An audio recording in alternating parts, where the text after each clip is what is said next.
Welcome back to the Flyin podcast, everyone. What a huge week for FC Cincinnati. What a week for Lucho Acosta. What a season for Lucho, too. Let's just say that. But man, Sam, Zach, I'm just pumped, this Monday night to talk all things FCC. An awesome win in an Eastern Conference semifinal against Philly. We got a lot to talk about tonight, boys. I'm really excited. Sam, how we doing tonight? Yeah, doing good, doing good. Got a great vibe coming out of FC Cincinnati right now. You know, not only the win, but you got Lucho's MVP and you got Hell is Real coming up next. No better feeling to be an FCC fan right now. Absolutely. Coming off Thanksgiving break, I hope you guys had a great one. Couple days well rested from both us and the wonderful team. Um, was a little hesitant actually going into these games and coming out of it. I mean, you couldn't be more pumped and excited. Um, Cincinnati's going to go wild in the next few weeks. Yeah, we're taking over the city, especially with, Joe Burrow being down. FC is just the main content for the whole city, for the next several weeks. Let's hope. But, as we were saying early on, 1-0 win, against the Philadelphia Union in the Eastern Conference semifinals. It was a electric atmosphere. Sam and Zach can attest to the fact that, we marched over to the game, just electric atmosphere for a March. It was a little cold, a little bit late, in the night, but overall, just awesome atmosphere for some MLS playoff soccer. Sam, your vibes kind of going into the game and initial feelings of this one. Yeah, so to begin with the march, I mean, the march was really cool. I think we had discussed, this might have been one of the biggest marches we've ever seen. And on top of that, the glow in the dark theme was really cool as well. A bunch of the people in the Bailey had some type of glow in the dark, whether that was on the drums or glasses or hats or something, which I thought was really cool. But yeah, it was a big game leading up to it. Obviously, FC Cincinnati 2022 playoffs. We lost to the Philadelphia Union in that second round. So this was our chance to kind of avenge that defeat with a depleted squad as well. Yeah, there's honestly nothing better than MLS after dark. I'll tell you that much. It definitely got very rowdy and very fun real quick. The theme was fantastic. I I didn't, now that you say that, Sam, about the glow in the dark, I totally didn't realize it at like, I think you mentioned it even during the march, but then like during the game, like you could see like everybody across the stadium, like the neon just like sprinkled throughout, which was really kind of cool to see. Um, didn't see it on the broadcast as much, but yeah, I thought that was really cool. And just really the going into the stadium, it seemed like there was way more smoke than usual because like I think we were pretty close to the back of the march, more or less, back to middle part of it, and smoke was still hitting us from all the way back to the front. So I thought it was pretty exciting stuff going in. I think the smoke is the theme of the playoffs, Zach. First home playoff game against Red Bulls, you could hardly even see the Bailey with all the smoke on the field. Um, for how exciting the buildup was, boys, when the lineup came out, I was a little bit disappointed by, who we saw on the team sheet. Big surprises, honestly, as Sam and I had kind of predicted on the last podcast, we really felt like the club was pushing more Kubo content to kind of gear up for him to start. The week prior, they kind of leaked that Kubo had been practicing in full for a day or two. So you get your hopes up that at least he's on the bench. He's not even on the bench for this one, guys. So I was a little bit nervous. I think I told Sam multiple times, like, man, no, Miazga, no Obi. You got Kubo in there. You got Gaddis at your center back, or outside back, I should say, and Powell at center back. So a couple of different changes. Look for Cincinnati, coming into this game was like, we'll see how we do with, a high-powered Philly offense. but overall they weathered the storm. Sam, how'd you feel about the lineup coming out? Yeah, like you said, it was kind of what we expected to see. Definitely a Kubo start was, more leaning towards that. I know we had gotten pretty excited based off of the OB news being in training, I believe on Tuesday or Wednesday. But yeah, no OB, at all. Would have thought he comes off the bench possibly. But yeah, Arias available as a sub as well. Surprised not to really see him start because he got a week and a half of rest, not being, selected for the Colombian national team due to FC Cincinnati rejecting it. But yeah, I thought it was interesting that, we had Gaddis on the right side instead of Arias starting, which, again, I thought Gaddis played a phenomenal game. But yeah, as far as lineup stuff, would have liked to see Arias probably start, but hey, we got the dub. Yeah, with the when you talk about it and not see it on paper, it's two different things. Like looking at it on the the screen cap that FC Cincy puts out, it kind of surprises you. But when you're talking about it, whole different story. Like it just seems like every time you see Murphy and Powell and no Miazga or having Mosquera in the middle, it just kind of gives you a little slight heart attack. Just kind of knowing that Murphy. I mean, he's grown into his role quite a bit, but Powell's not. I mean, I guess he could be a natural center back, but he's been playing right wing back all season. So throwing him in a playoff in a center back position, it's pretty scary. But yeah, Gaddis playing on the right side. We always say like it's scary at the beginning, but then it turns out, at the end of the match, we're like, wow, Gaddis actually did pretty good. Like we always kind of give him crap at the beginning, but I think it's that MLS veteran in him that he knows where he needs to be and when to be. And, it turns out good in the end. Yeah, Reverend Ray, or Friar Tuck, whatever you want to call him, man. That dude showed up, and I should never doubt him again. Going against his old team, does he have more motivation to play in this game? Everyone's kind of downing him and looking at the sheet and saying, oh, there's a weakness there, but maybe he sees that as motivation going into it. How impressive, was this though for Pat to kind of, you know, basically to be dealt with what he did and to deal with it the way that he did during the game, the way he goes about it, as we get into the game now, how he handles, not subbing for a while too. I mean, dude seemed to be prepared. He had 3 weeks essentially to prepare for this match to kind of get a sense of the way that we wanted to play. You don't really even see Powell play too much in the first round of the playoffs or even at the end of the season. So yeah, Zach, to your point, I think, he steps in well in that center back role. Although, earlier in the season, as you called out on the podcast, he's unpredictable. And, at least on Saturday night, we got a really good Elvis Powell. But I'll get into the game. Like we talked about, the energy was electric. First 10 minutes of the game, I thought we dominated. I felt like we had the better chances. We looked dangerous. We had several free kicks.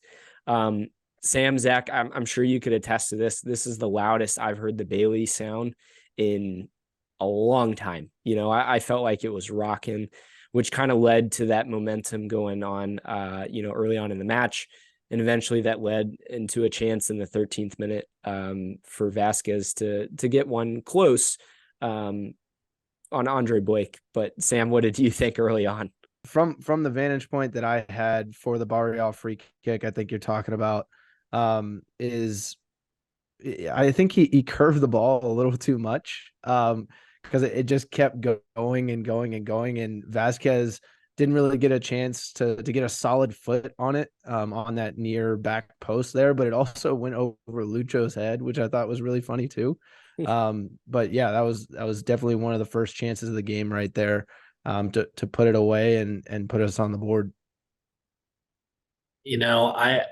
Vasquez needs to put some part of his body on that ball. Mm-hmm. whether it's his head, face, foot. Yeah, I'm not gonna lie. It was a pretty dangerous play for Andre Blake. I wouldn't want to be in his shoes going up for that, but I think he needs to read it a little bit better coming off of, I think it was a Philly player who totally whiffed the clearance. Um, yeah, I think coming off that, we could have had an early 1-0 lead off the that play. It was actually the highest XG shot, besides the goal that we get late on in the game. So they kind of rated it as the highest chance for scoring. But in the moment, like you said, Zach, it's like he hardly gets anything on it. But it is a point blank type save that leads to a corner. I think within the first 25 minutes, we had at least 3 or 4 corner kicks and dominating possession. You look up and it's 75-25, and you're like, wow, we should be scoring in these opportunities with how many chances we created.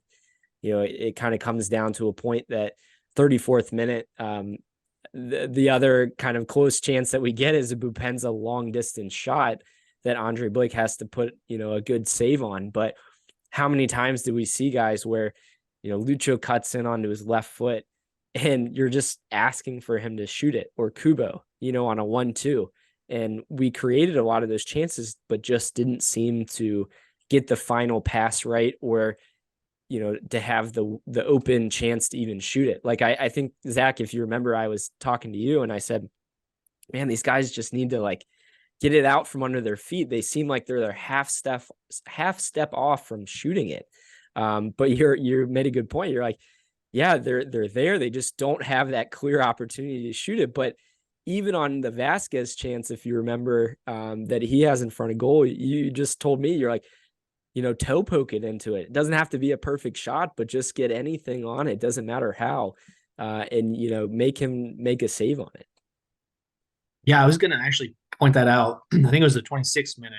Made sure I made a note because that play frustrated me to no end. Like, just do something with it. Like, I don't know why you take a touch like he did. I mean, the defenders closed that gap really fast, and then obviously that opportunity fizzled away immediately. So I think Vasquez needs to, and you called it out too during the game. I'm pretty sure we need to be way more decisive on the ball. Mm-hmm. Like, Yeah, we need to commit way sooner and way faster.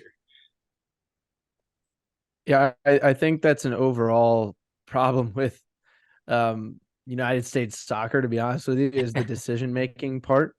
It's just our guys don't really think quick enough, or how they should in those different scenarios. But yeah, I agree with you guys. I think Vasquez, he does too much, right? He probably needs to hit it first time, and even if the defender deflects it that first time, it's a better defensive play than it is him dribbling around in the box aimlessly and then shot and then deflection, right? So right. I think from that standpoint, I think you have to hit it first time and see where it goes. Yeah, great point. I mean, and to me, that is a striker that lacks confidence, that hasn't scored in several games. Where before, they don't think about it. They take one touch and they just hit it in no matter what position they're in, or, a head, a arm, a leg, you know what I mean? Like whatever they can get on it and they score. But um, the lack of decisiveness, the lack of that finishing touch is clearly shown, in the past several games for Vasquez, for sure. That's another conversation for another day. But yeah, going into halftime, you're feeling like we should be up, at least a goal. It's 0-0. I don't really feel like Philly's really threatening us. Pat's plan of defense or preventing a counterattack had worked at that point. And I think they really focused in 3 weeks on more of the defensive side because of some of the holes that they knew they were going to have. But the offense was lacking that final decisiveness, which, ultimately it didn't, ruin, our chance to move on. But certainly moving forward, we need to see, better decisiveness on the ball up front. And maybe is it Bupenza and Vasquez getting on the same page, or him and Lucho? we still haven't really found full stride in that sense. But as we go to the second half, again, we're now attacking opposite of the Bailey. We create, I would say, like a chance or two, but honestly, not much. The game is played kind of from our center back, Zach. I don't know how many times did we say, Mosquera, like, dude, do something with the ball, but it wasn't necessarily on him. It was more on our forwards just being lazy, not really, creating runs or chances. It's very easy for Philly to kind of sit back and watch that, and just, hope for a turnover and then counterattack it. That they seemed content with that all night. And we never really made that vital mistake that I think they had maybe seen in Mourinho, in the last couple games. So that was kind of interesting to see how much they did sit back, because you even made a comment to me that I thought was interesting. In the prior games we had played Philly, they kept such a high line with their defense, but they sat back this time, maybe because of some of the people we were missing. But I just found that to be interesting. Yeah, I mean, I think the second half was, Snooze like you fest. said, what? A snooze fest. It was. And really, honestly, both halves, for the most part, were like, there was a couple chances, like you said, at the beginning of the first half. But then after that, I think everybody kind of settled into the game, and it just kind of was like we both knew what we had to do, but we were both doing it very well, kind of thing. And the second half, I mean, it's just like the lackadaisical. Even Mr. Tim Elser, he even noticed and was getting frustrated by the lack of hustle. But then again, in my mind, I'm thinking, maybe they're playing for that extra time draw. Right. It almost Like seemed like that. it did, and I think that's kind of where that, because like we Yeah. were, it was kind of trying to play both sides of the coin, and I think it really showed. It was a tactical battle of who's going to make the first mistake, who's going to make the first sub. I think Sam walking out of the stadium, we had mentioned that, like, it was very much Jim Curtin versus Pat Noonan mind games on some of that. And I think Philly's plan to just kind of see that part of it out, and see where it goes into overtime or even to PKs was very interesting. What did you think on that, Sam? Yeah, I mean, throughout the game, yeah, it was a snooze fest, but I think Philly had better quality chances than we did. I think going back to the first half, I want to say it was like right before halftime, they had a wide open cross that was crossed in between Murphy and Barreal. Barreal was slow getting back on that backside. Good They had call. a wide open run on the back post, and their player skies it over the bar, right? So that's one example. And then you move to the second half, and they have two of the most crucial chances there in the second half, where ball is in the box way too long. Luckily, the Philly player doesn't really settle it that well and turns around to shoot, and it's deflected again. And then you have another Philly chance to where this is a phenomenal chance. They just shoot it right at Celentano. He makes a Roman great makes a save save. Yeah. and punches it out to the left, right? Yeah. So, like once again, Philly did have those chances, but I was very surprised that they didn't really come at us at all. Like Mm-hmm. I was expecting them to be more on the attacking side. We would have to be counterattacking because once again, we were a depleted side. So yeah, it was interesting from an FC Cincinnati standpoint to see Philly not really take advantage of that. So it They was a kind little of flipped it. perplexing, but yeah, to your point though, Jim Curtin versus Pat Noonan. I mean, they didn't have subs till the 80th minute. Noonan didn't sub to the 88th, so it was definitely battle of the minds for sure. Yeah, I mean, and it's former coach of the year last year versus, current coach of the year. Shout out Pat Noonan for finally getting that award, since the last podcast we had. But, meeting of the minds, he's facing his mentor. Pat is just unbelievable, though, and how he adapts. And, a stat I saw prior to this game was, we were 5-2-3 in knockout games, now 6-2-3 under Pat. And, these knockout competitions, between different cups, but he always finds a way to adapt and adjust and make the right decisions. Leading up into this goal, the 93rd minute, A set play, barely into Philly's half, but instead of playing the ball into the box, Lucho plays it over to Barrial. Murphy goes from the far side to the near side and kind of switches positions in the box, which frees up a marker on Mosquera. So is he offside? Is he not? I don't want to get into that debate, but I think the way that the camera is put, in that position, there was a clear view down the 18 that we just didn't see. But if you look at where the side ref is, he's standing right there and looking at it. None of the players complain about it. The ref saw it right in that position. So I believe, they had to get it right. Now, everyone's holding their breath, including my dad, actually, who doesn't even celebrate the goal right away because he's worried about it. But Murphy heads it back in. Mosquera takes a beautiful touch and sets himself up. I don't know how he has that much space in the box. I mean, let's talk about, again, this set play. It seemed like this was designed. So props to the team for preparing for this moment and for executing. Whether it was a questionable one or not, it was called a goal. We've been on the flip side of it too many times. So I'm happy that we get at least this one. Yeah, it was definitely right place, right time for Mosquera, whether or not he, meant to be there. But yeah, it was really cool to see all three touches on that goal were by defenders. You had Barrial, True, who plays the cross in. You have Murphy, who heads it down, and Mosquera, who puts it away. So I thought that was an incredible finish to a kind of dull game. But yeah, 90th minute, 4th minute of extra time, just insane. The stadium erupted. It was incredible. what dreams are made of, man. Scoring in extra time. And Sam, as you predicted, extra time 1-0 winner. It didn't matter what extra time you wanted to say on that, but you called it, and I'm happy we didn't go to extra time. I'm happy we didn't go to PKs. Right. I want to remind me, I think you made this comment. Uh-oh. You're like, why are they passing to Barreal on a set piece in the extra time? I'm pretty sure you said those exact words, and you were so mad at first. But then, Yeah, I think you're right. we got a goal out of it. I mean, it was. I love those kind of plays where they're definitely planned. Definitely great passing all around. I mean, great goal. You could see the joy in Mosquera's face as he was running to the corner. It was fantastic.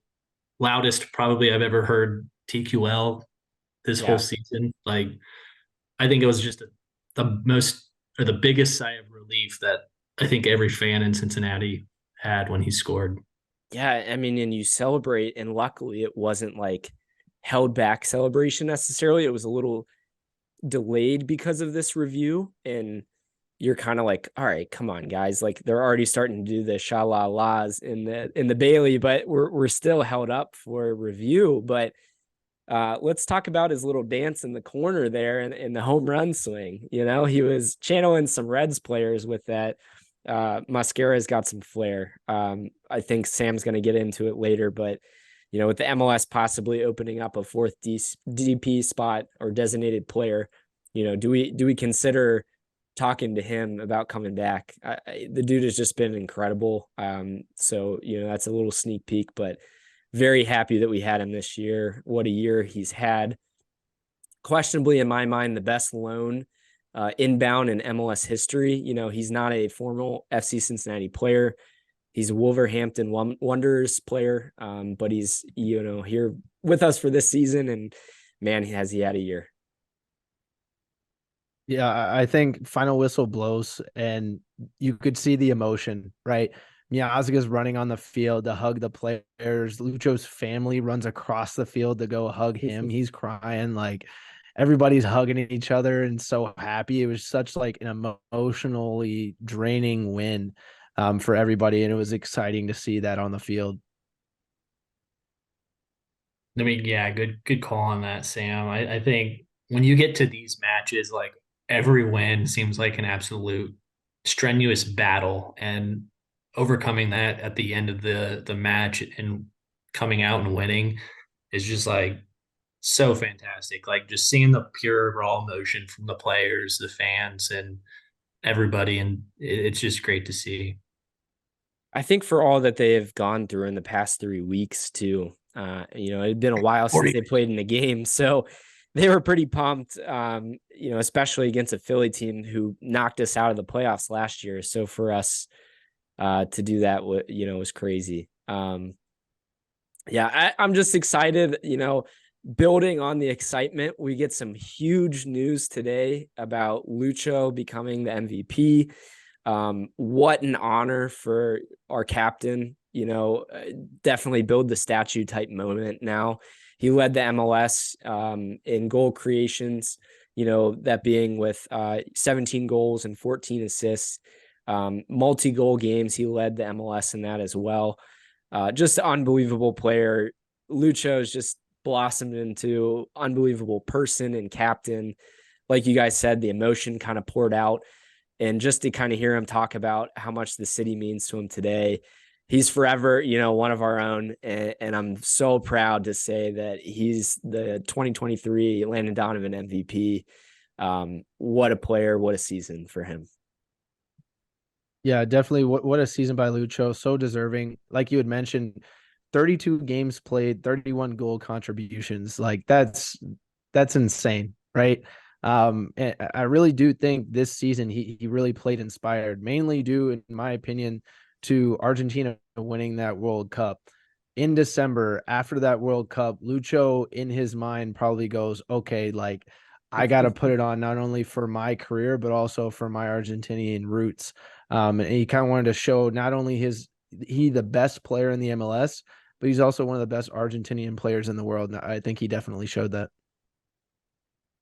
Yeah, absolutely. I mean, had it not be for Eel Messi, I think Lucho would have an actual spot on the national team. I think, yeah, overall his MVP performance throughout the entire season, it's just I've never honestly seen a player in person play so well, and it's just like so just fun and cool to see him play on the field. Like now it's like he's to the point where it's like you would have fans go and travel to see him because he's just so good at playing.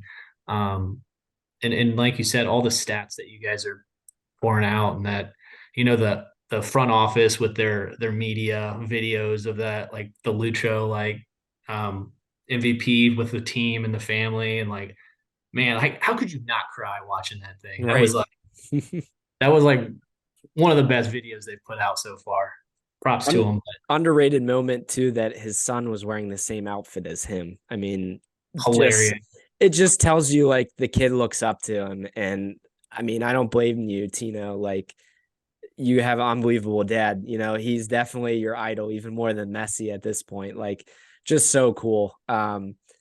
He's the fourth Argentinian MVP in MLS history. So also pretty cool to see, on that side of things too, going back to his roots and like you pointed to, Sam, how much it means to him from where he's from, but potentially that he might become a U.S. soccer player here in the near future too.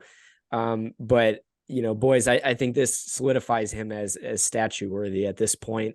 The first, MVP in a long time for the city. But it's pretty cool to see. Sam, I think that is a good transition for us.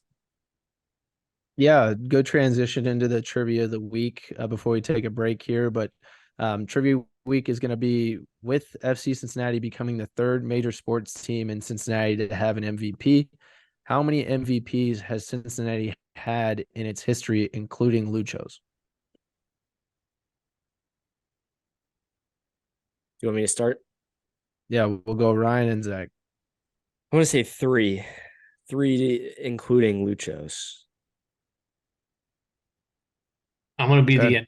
the one, and I think I accidentally saw that screenshot on X earlier today. Um, how many people are? Is that what it was? Yeah, how many MVPs has Cincinnati had in its history? I want to go with like 9.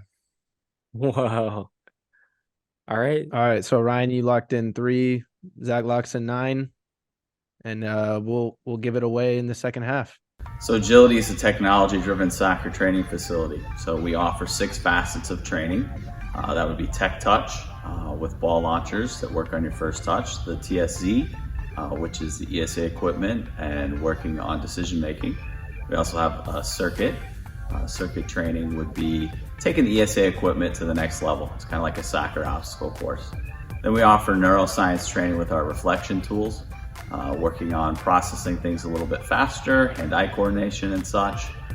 We offer skills classes, which is your typical core skills training. Lots of people still enjoy that, so we work on a lot of attacking 1v1 skills. And then we also offer athlete development. So our athletes come here and they work on speed, agility, quickness, explosive movements, really just learning how to move and function a little bit better as an athlete.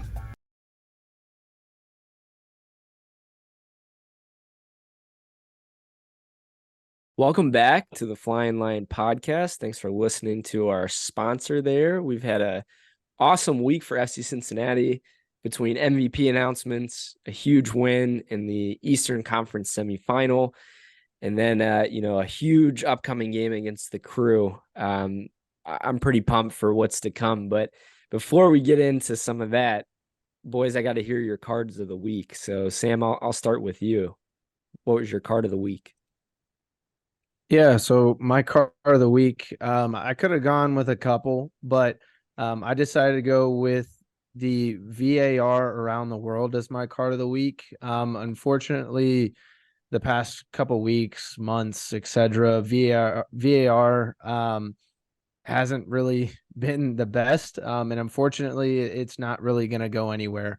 With that being said, it needs to be improved drastically. I mean, there needs to be consistency across all leagues, all competitions around the world, so that way we don't have, in these leagues it's called this, or in this league it's called that, or hey, it's actually a no call in this league. That has to be a priority number one. And I think that starts with FIFA, to be honest with you. They need to determine what the solid VAR rules are going forward, and those leagues need to implement them. Those tournaments, those, different cups, etc., that need to implement them. I think the words clear and obvious might be the worst use of words to describe something that is literally subjective every single time. So I think overall this needs to be cleaned up at least by 2026 in a major way.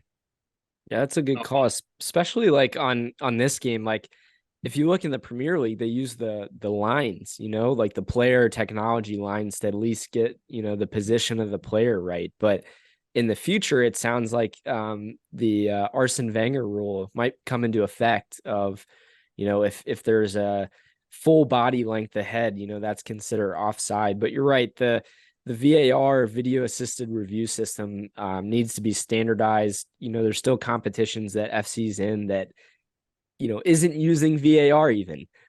So just stuff like that needs to be cleaned up. I'm in agreement with you. I mean, you could talk about VAR for a whole episode. Let's be honest. There's so many ways that they could improve that. Like with the technology and the world we live in today, I don't know how we have not either improved it or added additional cameras to the field in some way, shape, or form. Yeah, it's bizarre that they spend that much money into the broadcasting and presentation of the game, but then they don't have the means to say, is that clearly on or off, or clearly over the line or not? Like it's been not only in our games, but in, like you said, around the world in every level. Yeah, the sad thing is, until it's perfect, we're not going to be happy with it, because the original before VAR was human error was a part of the game. Now we have VAR and human error is still a part of the game. So what's the point of having VAR? Like that's the biggest obstacle right there. Yeah, true. It's like you got to fully do it. You can't half commit. Good old human logic. That's right. Zach, what was your card of the week? That kind of trickles into mine with technology. Wi-Fi in the stadium is literally impossible to connect to. Like, well, one, if you don't have Wi-Fi, good luck trying to get on anything. I think I have SOS service.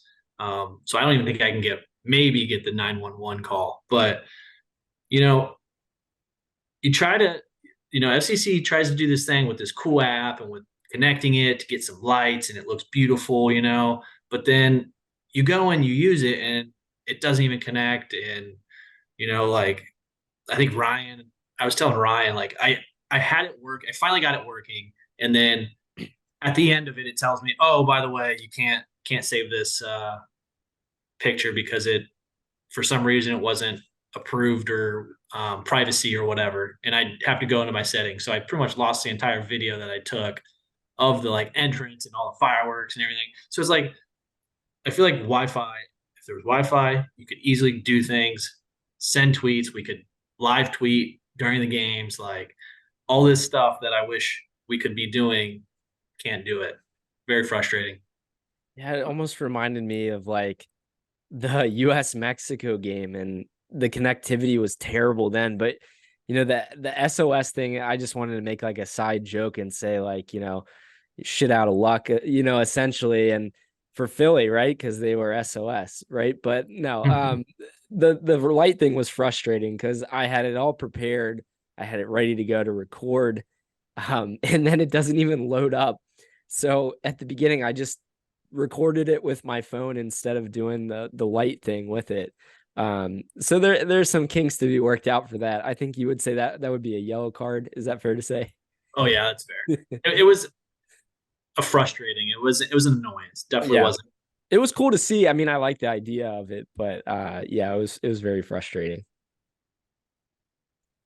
Yeah, Right. I thought it was pretty hilarious. The fact that you guys were telling me that, because I mean, to be honest with you, like on the stadium, you wouldn't have noticed like, oh yeah, some of the lights didn't work, some of them did, because like it was pretty full. Like it worked for a lot of people, but yeah, I think a lot of people have had kind of the similar situations you guys have had with the Wi-Fi, with the apps like not working. Like that seems to be a stadium thing. Like I feel like once again, Zach, to your point earlier about like VAR, like with Wi-Fi in the stadium, I feel like they would have figured this out by now. Like I wish it would be a lot more consistent than it has been, and it should be.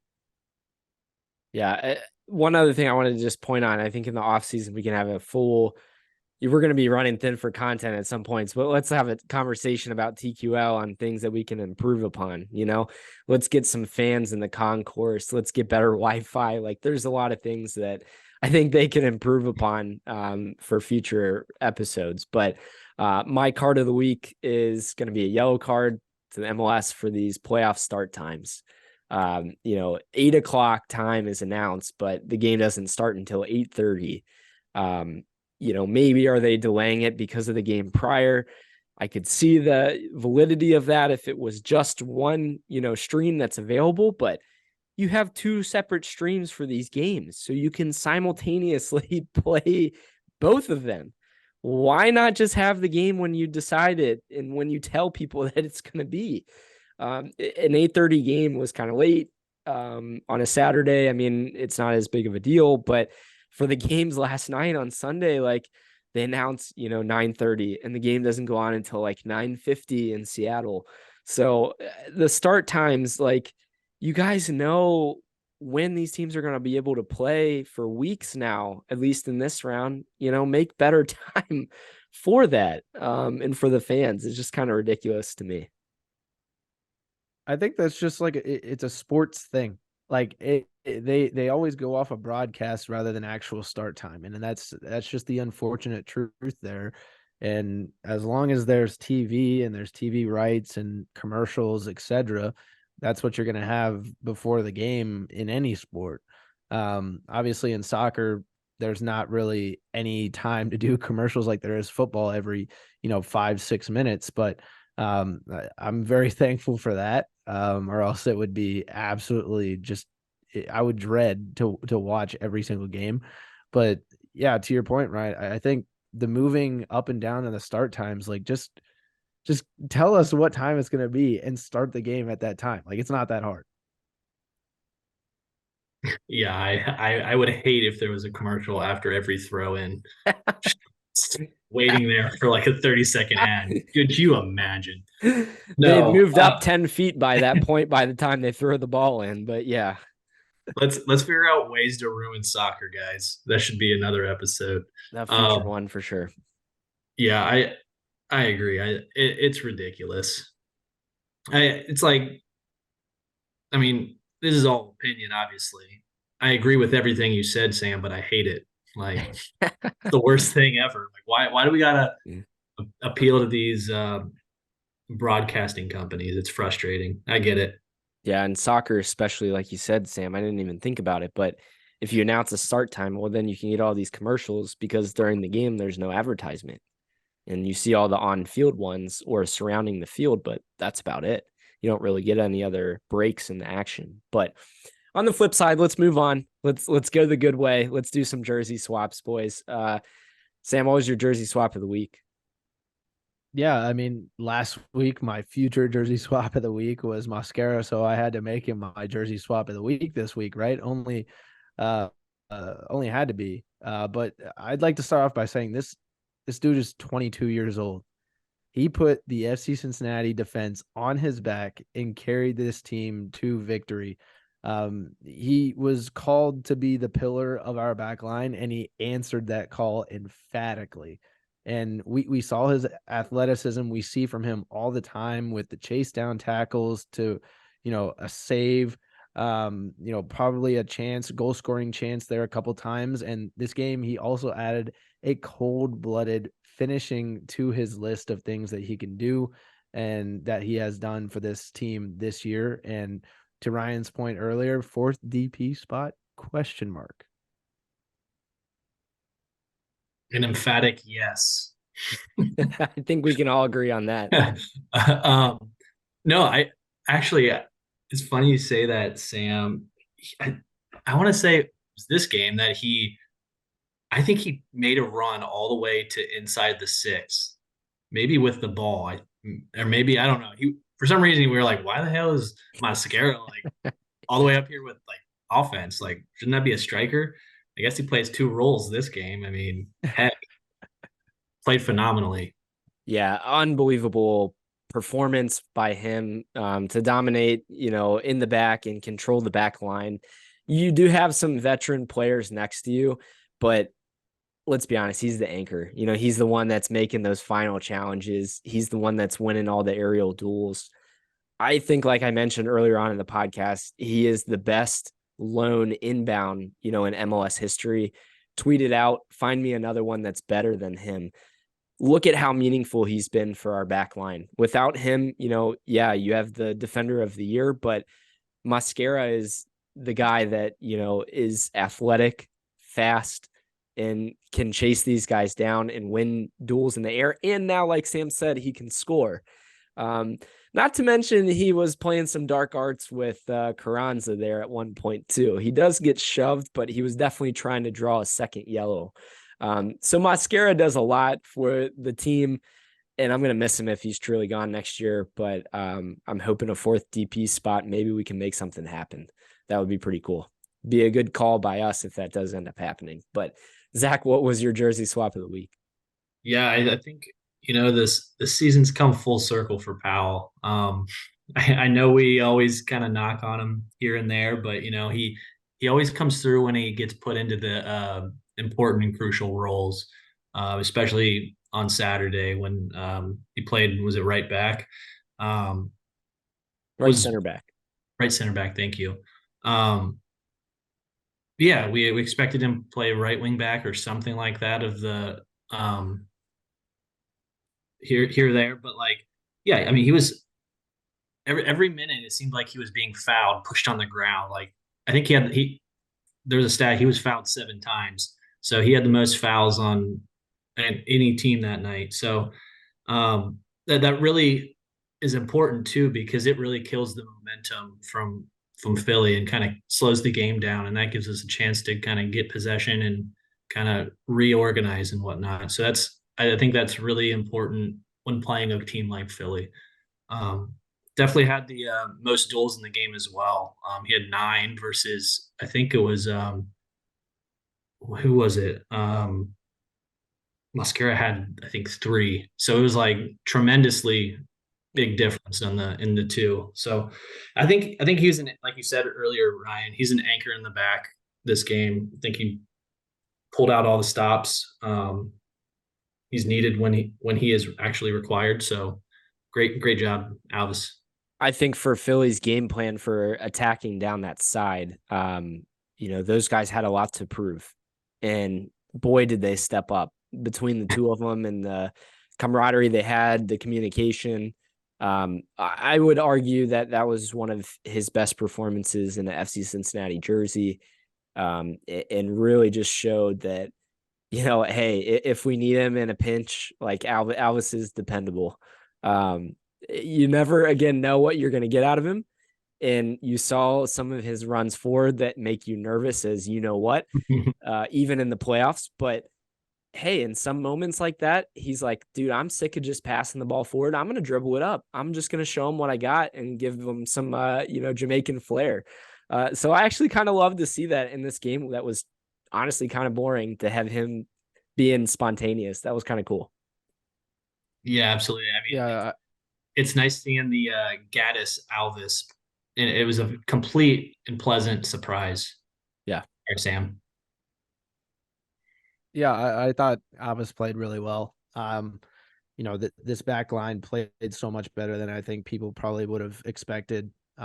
With Miazga being out, with Hagelin being out, just not having the depth that we need to really make a deep playoff run, and they stepped up. I told Ryan before the game, we need Portland Timbers, Alvis Powell to step up, and he did. He was there. Yeah, now he's going to be known as FC Cincinnati Alvis Pal version in the playoffs. That's what he's going to be known for now. But my jersey swap of the week was Reverend Ray Gaddis. Man, what a dude. Jersey tucked in the whole match. Didn't come out one time. That's a stat. Zach, I turned to you in the first half because he gets a yellow card, and I was like, "Is that allowed? Is he allowed to get a yellow on that?" I'm not quite sure, but it was Saturday. The next day was Sunday. He was able to go to church and kind of repent for his wrongdoings there for getting the yellow. No, I kid, but there's got to be some stat on him having the least amount of yellow cards or fouls or something, per 90 of any MLS player. But Gaddis just played out of his mind. He matched up to, a pretty solid Philly attack down that side. Like I said, that they favored. If there was a stat for the possession on that side of the field, I'm sure it was a lot. But I don't know how many times you saw in the first half, especially, shut down opportunities for crosses, slid and actually got the, slides right. And he put himself in a position that he wasn't going to get beat. He's not the fastest guy anymore, but positioned himself well to make the right decision, and actually had an 80% pass accuracy on the night. Another a stat there for you guys, but led the team in tackles with 4 and 5 blocks, which again led the team in that stat as well. It's his 7th playoff appearance and a memorable one for him. I think moving forward, again, if we need him in a pinch, he's going to be there for us, hopefully to shut out games, late on as we have the lead. But as much as I love the guy, like, I think Arias is the future in the next couple games, but he did an incredible job for the game and what we needed him to do. Yeah, he definitely stepped up against his former team. And it was very apparent to see that he has a lot of playoff experience, right? And it goes to show kind of with his ability to read the different tackling, scenarios, understand when it's probably best to put your foot in there and drive it, out of the defender's feet. I thought he played a really, really good game down that side, and he was very composed whenever he was on the ball as well. Ryan, to your point, 80% of his passes completed. He really helped solidify that back line and give some maturity to that back line. Yeah, I mean, I think you said he had 5 blocks. I mean, Philly's a big crossing team, and really that's what you need out of a right wing back for this particular match. I mean, being able to get in front of the defender and just position yourself to where you're just a menace on trying to get the offense trying to get the ball into him. So yeah, I think he did his job very well, and he seemed like he was everywhere on defense, which is exactly what we needed him to do. So yeah, he definitely served himself well, and kind of built to his reputation of being kind of the go-to guy for experience. Him combined with Powell, but experience going on into this next game is going to be huge, guys. We face the Columbus Crew in the Eastern Conference Finals this coming Saturday, 6 p.m. Hell is cold. It's going to be a freezing one again, I'm sure. December 2nd. Again, now the latest game that we'll have played in. But I am so excited to knock out Columbus, at this point, and go to the MLS Cup Finals. Regardless, the MLS Cup is going to be held in Ohio, but it's going to be in Cincinnati. The trophy is already in Washington Park to kind of signify that I'm ready to take them down at home, to celebrate Lucho on the field before the game, have hopefully, a full lineup. I think Obi's back. I think Arias should be back. Miazga, we'll see what happens with the MLS and their ruling, but it would be rude of them to get rid of him in this situation. But man, am I excited. What a game it's going to be, guys. Yeah, I think this is going to be the biggest hell is real matchup yet. It has to be for a conference final, going to the MLS Cup, hosting the MLS Cup. I think this game is bigger than just bragging rights, right? The interesting thing is, through 3 playoff games, Pat Noonan has had 3 different combinations of players on his back line, and Cincinnati has allowed just 1 goal, right? So going into this Columbus Crew game, no matter who he has in the back line, Pat has kind of solidified himself and solidified this team as a team that can defend in the playoffs. yeah. I mean, we're going up against a team that's had the most goals all season, and it's vital that we have all our defenders, all our starters. Mike Miazga and Wobodo. I think really it's going to be figuring out what the game plan is and sticking to it. I think we need to we can't stray from our end goal, right? Obviously, winning it. I mean, it's going to be the biggest, like you said. I think it's one of the bigger games that we've seen in MLS the past few years because of just MLS team FC Cincinnati, who has been absolute garbage the last few years, and now they're like amazing, right? And it's like a great. I mean, I'm going to say it's an underdog story. Having a team that a coach has had for 2 years, and second year he's already pretty much best team in the league. Like on top of that, you're 2 Ohio teams like playing in the finals.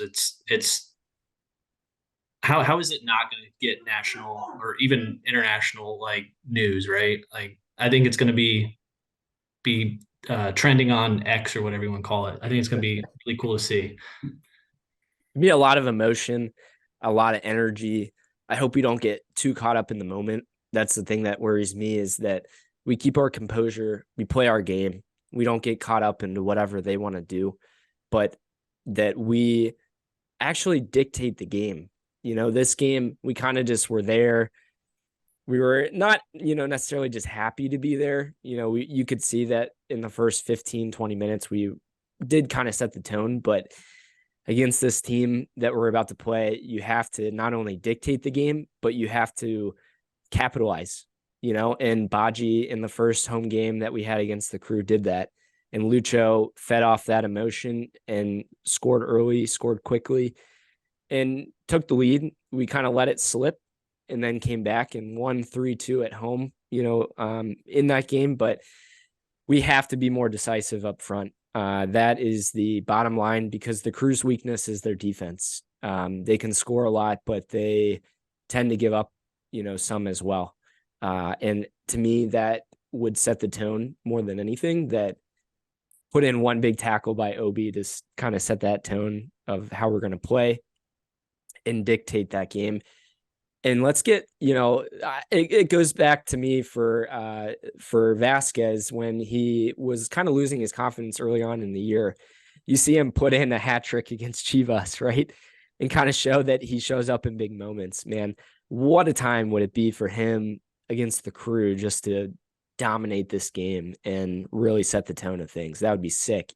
Either him or Lucho, showing why he's the MVP. That would be also, a huge moment for him to show up too.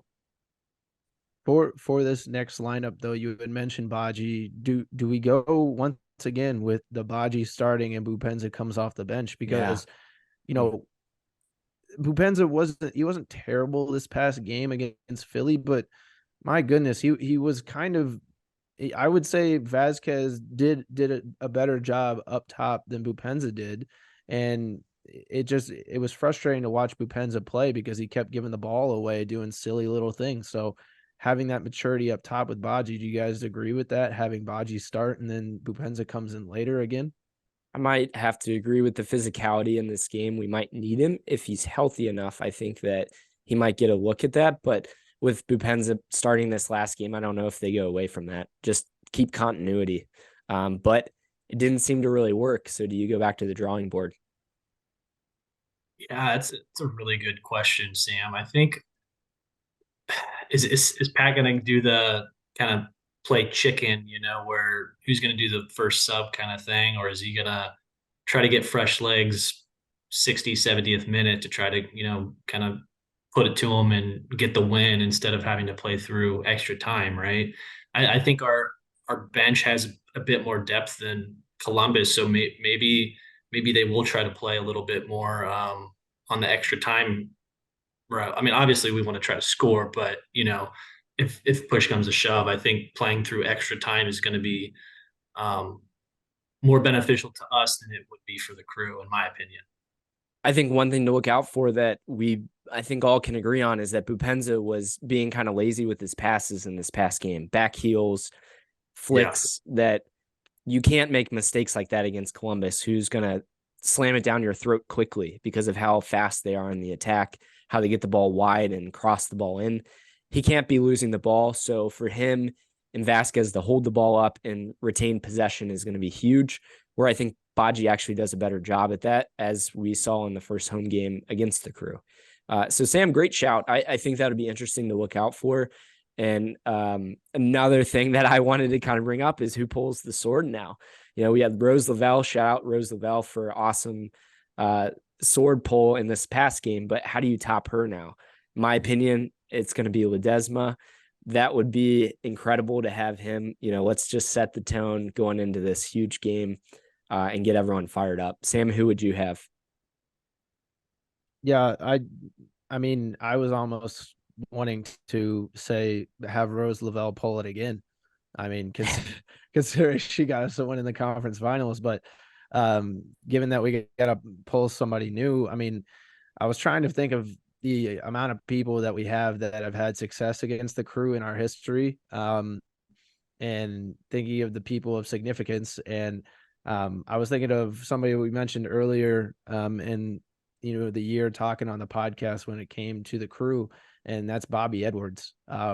Right now, he's an academy goalkeeper coach at FC Cincinnati, and this would be an incredible just sword pull because he's got history. He was the first MLS win against Columbus Crew at Nippert when FC in 2021 2-1. I believe that was in October.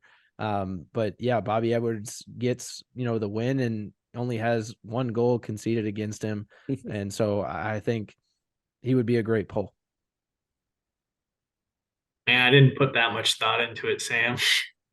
I honestly could not think of a single soul that could pull the sword. So I went lazy and went with ownership because, they got us to where we are.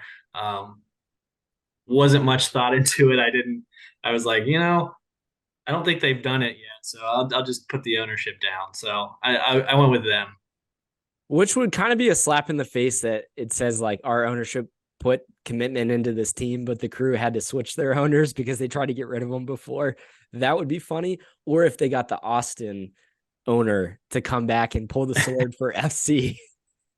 Just to be a slap in the face to Columbus. Yeah, get Precourt to pull the sword. Just a huge slap in the face. That would be hilarious. But huge game. I'm gonna go with a 3-2 win is what my prediction. It's gonna be more goals than we saw in the last one. Sam, what about you?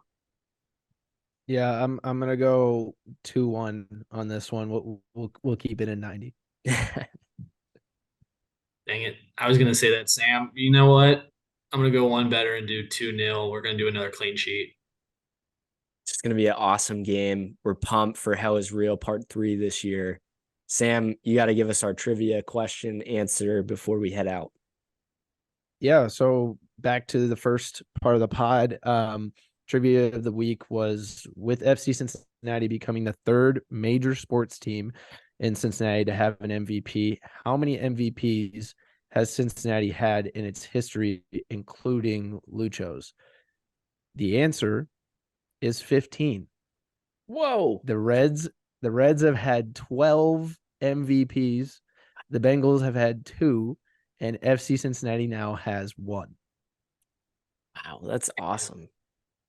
I knew it was high, but I didn't know it was that high. It's the first one since 2010, I think, when Joey Votto won. No.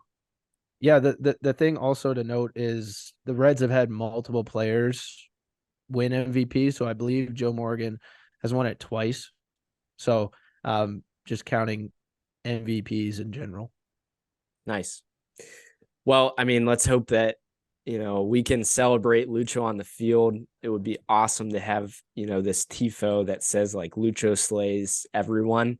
And then it's just like him holding like Columbus's head or, one of the like construction workers' head or something. I don't know. Something crazy like that would be really cool. But what a huge moment to celebrate, an awesome player. And what a better time than in a rivalry game in the conference finals to go to MLS Cup. I mean, you couldn't write it any better than that. Other than us playing them in the finals, which is not feasible. But yeah, I think that this moment is just going to be incredible. Zach, I think you're going to end up I think you're going, right? Is that correct? Yeah, I'll be there. So you got to give us a full report of that. I'll be out of the country, unfortunately, for this one. But, I look forward to hearing about, every aspect of this game from beginning to end. And then hopefully that we see it to December 9th for the MLS Cup final. What a huge moment that would be. And for us to kind of go over that as a podcast would be just so, so cool. Yeah, I'm so stoked. Ready for Hell is Real. Ready for hell to be froze over, to be honest with you. It's gonna be so cold. But yeah, this is gonna be a game for the ages for sure. Yeah, I think I'm due for buying a Lucho Acosta jersey now. Definitely got to get that one. Buy it with the discount and then go in and get the name on it. That's the way to do it. But no, yeah, Hell is Real, Part 3. Let's do it. Stay tuned for next week. Thanks everyone for tuning in. Again, follow us on YouTube, Spotify. We're going to keep pushing out content. Unbelievable season so far, but we're not over yet. We're pushing December now, and we're just getting started on the final leg of this season. And again, hopefully one more game and a preview for MLS Cup, but we'll see you guys next week.